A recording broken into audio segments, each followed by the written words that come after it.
Content warning. This series will discuss topics that may bring up painful experiences for you. Please take the time to surround yourself with good medicines. If need be, pause the playback and go for a walk, stretch, have a glass of water, and come back to the show when you feel comfortable.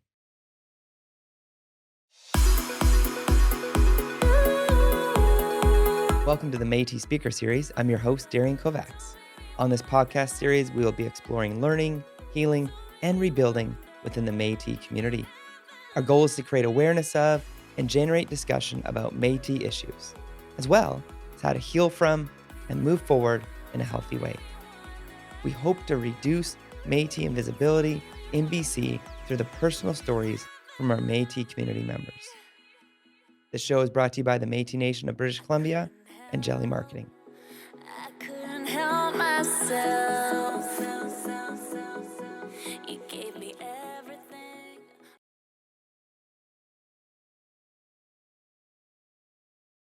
Yeah, so thinking about that question, where my family comes from, it's, immediately I go to the family that I grew up with. So I grew up on Shawnee's territory, which is in Shawnigan Lake. And my dad grew up in Saskatchewan as one of 10 Métis kids. And my Métis family comes from Red River, Manitoba. And as a mixed person, I feel like I have to mention where the rest of my family comes from too. So my mom's mom is from the Netherlands, and my dad's dad is of Spanish descent. So I'm kind of mixed Métis, Dutch, and Spanish. I don't know much about my Cree family's relationship to the land, beyond the fact that my Cree grandmother was a medicine woman, and my dad fell in love with a woman who was raised by two parents who are still very connected to the land and its conservation to this day. That's amazing. That's amazing. And growing up, what did you get to see? What did you get to experience? And what did you get to learn from this incredible family of yours? Yeah, well, in Shawnigan Lake, sometimes I feel like my childhood was one big spirit bath in that lake. And when I go back to Shawnigan now, I know all of the plants that surround the lake. This year, going back to Shawnigan was really cool because there was a hawthorn tree that was in fruit. And I've never seen hawthorn berries growing along the edge of the lake my entire childhood. And that's one of my absolute favorite herbal medicine plants because it's used for trauma that's held in the heart. And there it is now growing in my hometown. And I know the lakeweed that grows in the lake and the bog myrtle that grows on the edge of the lake and the poplar trees that line the lake. So when I think about home, it's definitely very connected to the plants that grow there. That's amazing. And growing up, were you taught all the names, or is this something that you pursued later in life? I wasn't so much taught the names in a medicinal sense, but my Dutch grandmother taught me a lot of names of flowers. And even when I go back to photos of myself as a child, I'm usually, head down looking at plants. And I've noticed now that I've gotten older that my view on the world is very close up.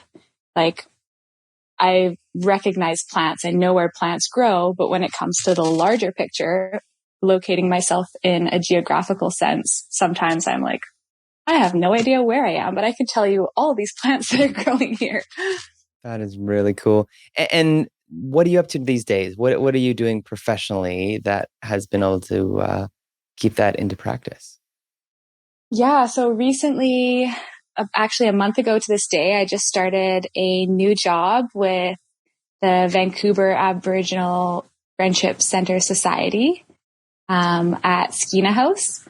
So it's a transition house where about 50% of the population is Indigenous and maybe 60% are elders. And I'm their new health and wellness worker. So I'm there full time, 9 to 5 in an office, which is very new to me. And it's amazing because I can bring tons of culturally relevant practices to that job. So in one sense, I kind of feel like I'm school counselor where people are coming to me, just, when they need to talk or need to share some trauma, and I'll smudge them and, say a prayer for them, but then also help connect them to relevant medical practitioners or, bring in counselors or art therapists. And I'm kind of in charge of bringing all of that on. So right now I'm learning the COVID rapid antigen testing screening system. And I just trained to be able to train other people how to administer Narcan and all sorts of things. Wow.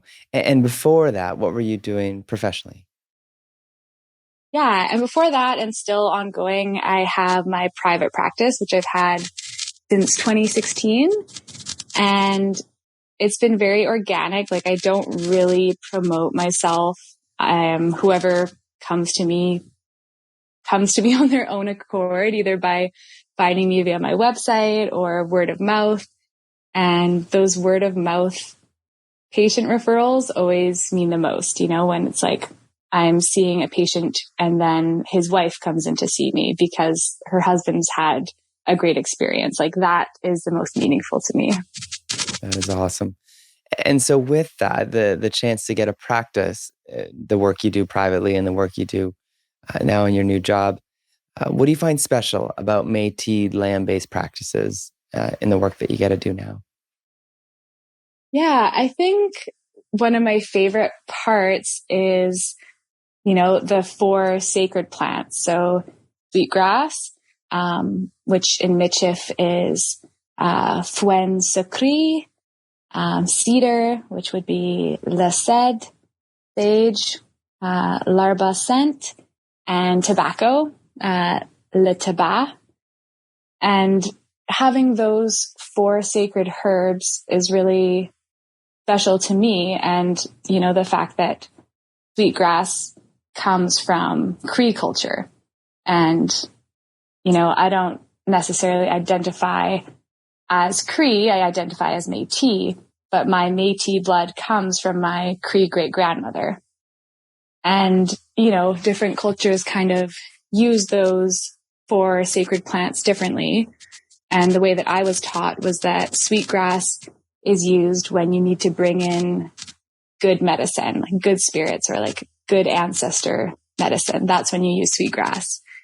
And cedar is kind of seen as the tree of life for protection. And recently, actually, at a advisory circle, I learned something really interesting from an Indigenous elder. And he said, this is something that I've known as well, but he said that scent is the strongest trigger for trauma.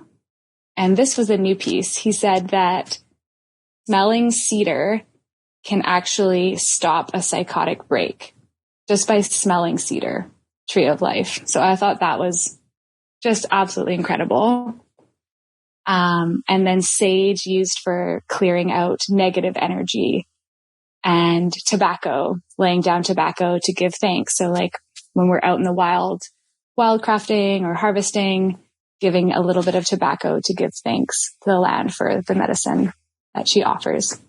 And yeah, so I think something special about Métis land-based practice is the way that we value those 4 sacred plants. That's amazing. And it sounds like you've had some incredible opportunities to learn from elders and learn from people who have gone before you. So how do you think the relationship with the land has changed over time for Métis people? Yeah, I mean, I think how we relate to the land applies to how we relate to all of creation, right? So the winged ones, the 4-legged, our 2-legged relations like you and I, rock, soil, plant, water. I think generally speaking, the land as a whole is kind of starting to be seen as more of an inanimate part of the earth. But traditional teachings know that all of land is alive. And so it must be cared for. We're seemingly less dependent on the land in terms of being at the mercy of it. But with climate change, the future of the land is more dependent on the direction of humanity as a whole. And, you know, gone are the days when our Plains and Métis ancestors relied on buffalo as a primary food source. But I still feel that deep admiration anytime I consume bison. You know, it's like I give thanks to an animal that kept my ancestors alive and allowed me to exist and be here today. So I think for Métis people, there's a connectedness like that where everything is connected. And so we give thanks to the bigger picture. And, you know, it's kind of a spiritual way to go about life where we don't take things for granted because we see everything as circular.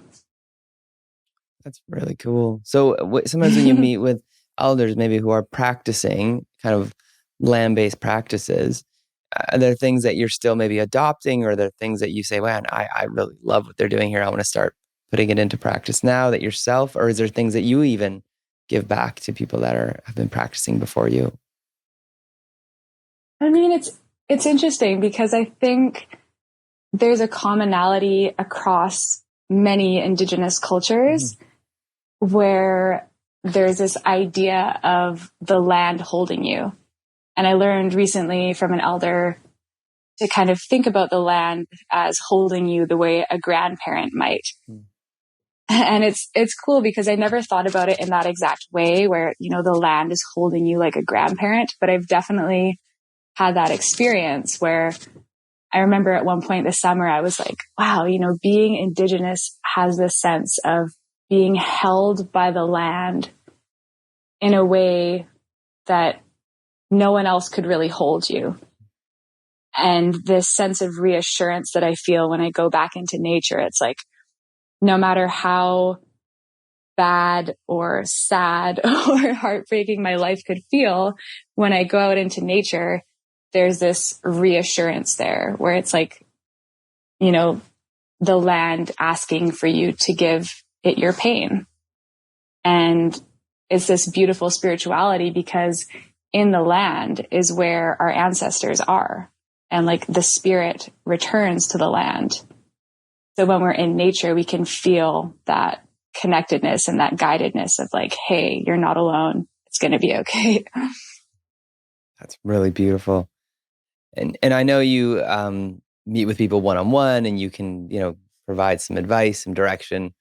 What could you share with listeners right now and viewers, just not generically, but generally speaking, what are some points of advice health-wise and caring for oneself? And what are some, you know, general good practices? Or I notice you have some jars behind you. And so like, what are some good resources that people should keep at hand to help, you know, heal themselves? Yeah, I think the number one thing is really like checking in with your inner voice, because each of us has an inner voice that will guide us right.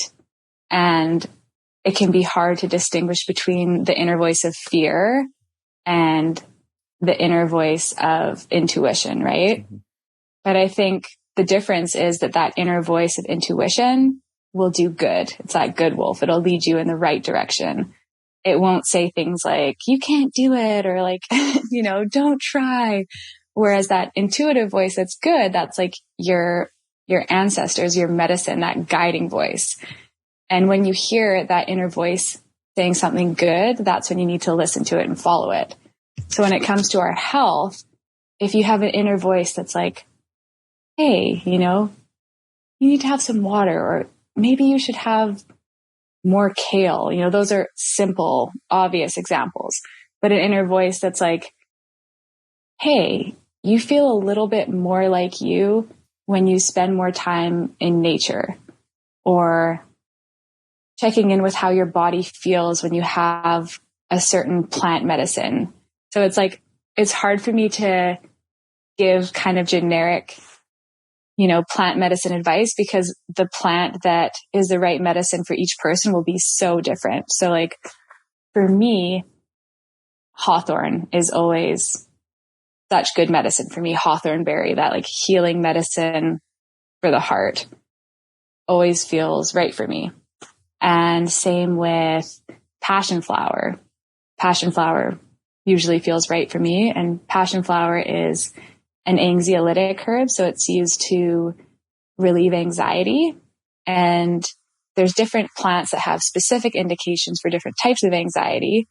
And passion flower is used for kind of cyclic thought patterns or ruminating thought patterns. So if you're the type of person where you just keep thinking about the same thing and it's kind of driving you wild, passion flower. And maybe you don't want to give away all your secrets, but what do you do with this flower, and what do you do with the berry? Like, do you hold them? Do you put them? Find the oil of such plant and So with hawthorn berry, they're actually in fruit right now, like on my lunch break, since I'm very much not used to being in office from 9 to 5. I'm used to being outdoors as much as, humanly possible. So I get a half an hour lunch break now, and I've been going for plant walks on my lunch breaks. And I've discovered there's so much hawthorn berry growing in Vancouver right now that is ripe to be harvested.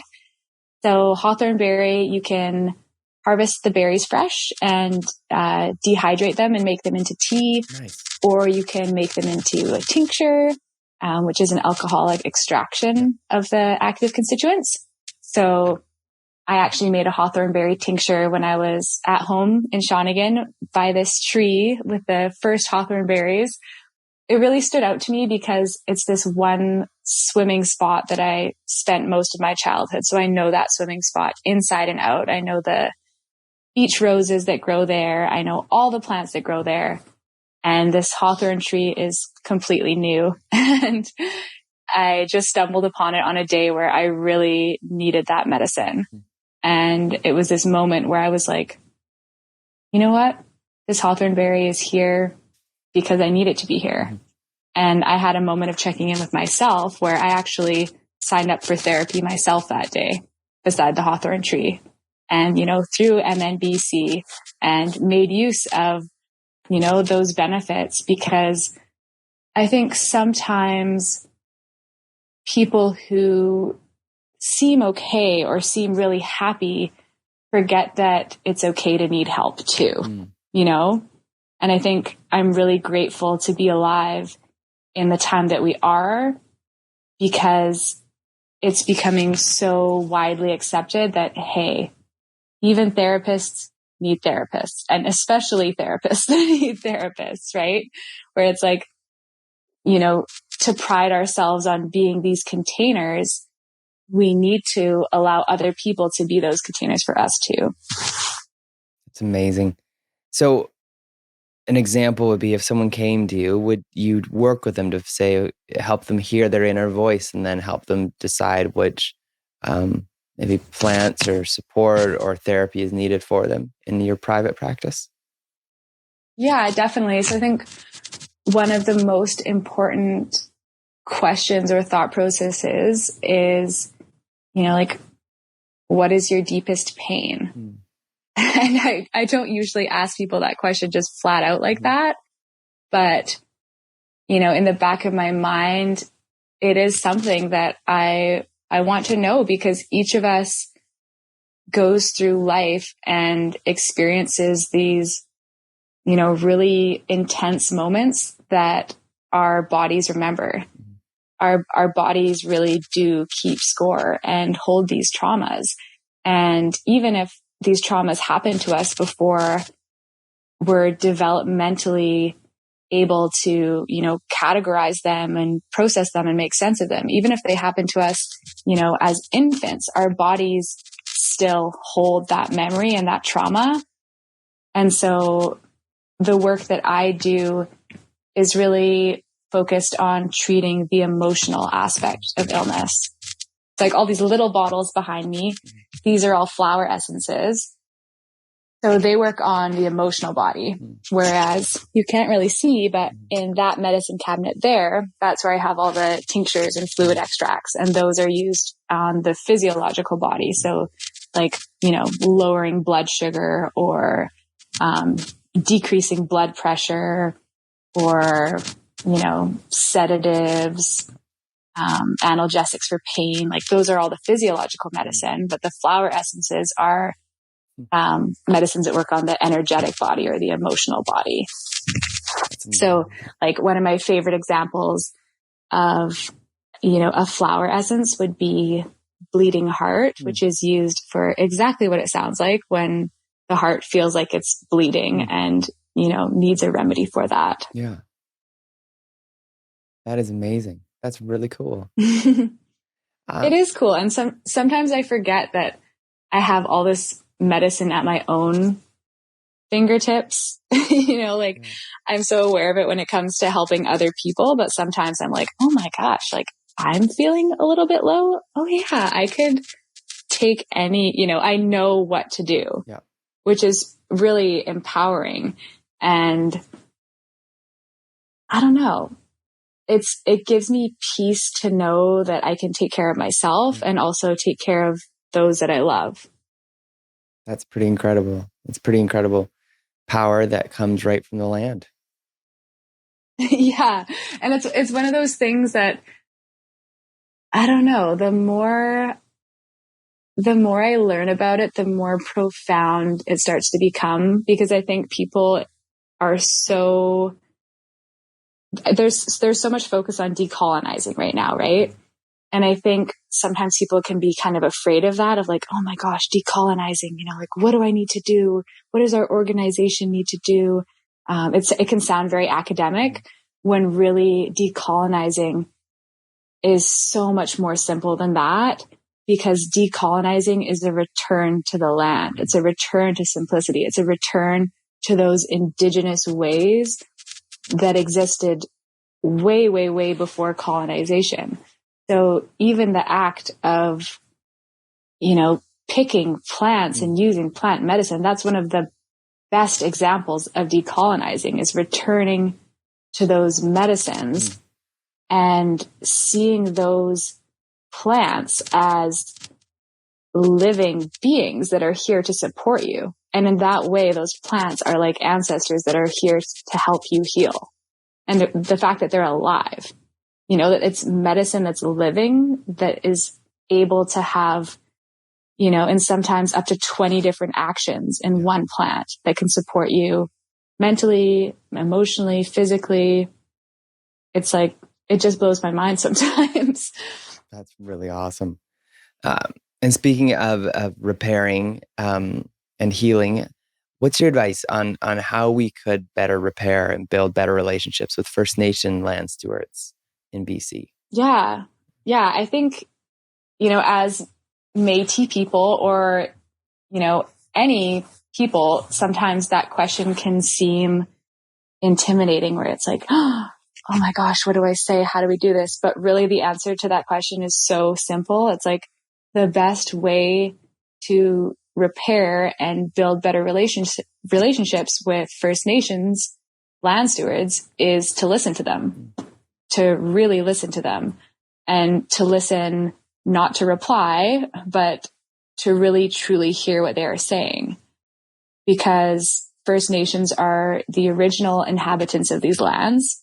And so they have ways of being and knowing that are rooted in these soils, not over in the plains, not in Manitoba and Red River, on these soils.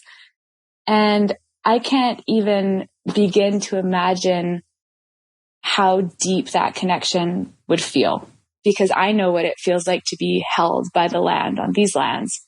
But some of my ancestors are here, my dad's parents are here, but to have your ancestors on these lands going back generation after generation after generation, and to have your teachings go back so far on these lands, that's incredible. Yeah.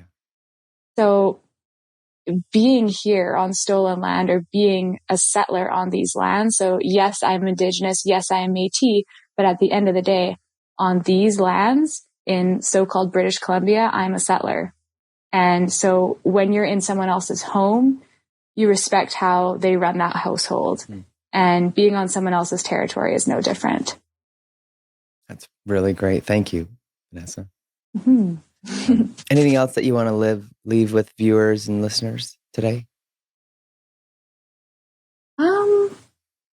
I think just the importance of taking care of one another and taking care of yourself and checking in and, seeing if there's small ways that you can make someone else's life easier, because life is overwhelming. There's so many things to take care of in a day, in a week. And so if there's someone that you love or that you care about, just think about, what they're going through in their life and what little gesture you could do to make their day a little bit easier. I think that is probably one of the biggest things. That's really great. Vanessa, thank you for coming on the show today. Yeah. And if people want to get a hold of you, get private practice, Vanessa Prescott, we'll put the link in the show notes. But thank you so much for being here today. Awesome.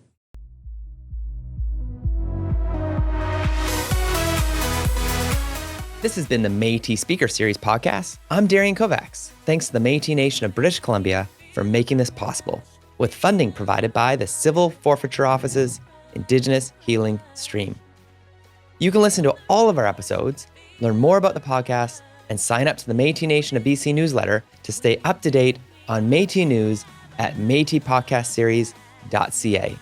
You can find out more about the music we're playing by Love Life by visiting SoundCloud at soundcloud.com/lovelifeofficial, LUVLYF official, and link in the show notes for your convenience. Follow us on Apple Podcasts, Spotify, or your favorite podcast listening device. See you again soon. Mina Kawapa Mitten. Thank you, Marcy, for listening.